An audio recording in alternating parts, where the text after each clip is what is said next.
नमस्कार मित्रांनो, आज आपण बनवणार आहे डोसे. आणि आपण सर्वप्रथम पॅनला तेल लावून घेतलेलं आहे आणि हे बॅटर डोसाचं आहे जे मी रात्रभर भिजत ठेवलेलं होतं आणि सकाळी एकदम छान फर्माईट झालं होतं.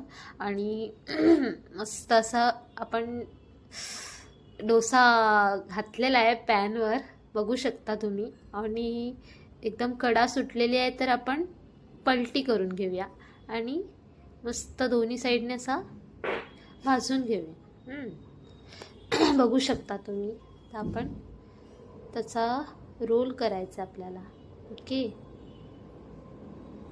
तर आपण त्याचा रोल करून घेऊया हाताने. मस्त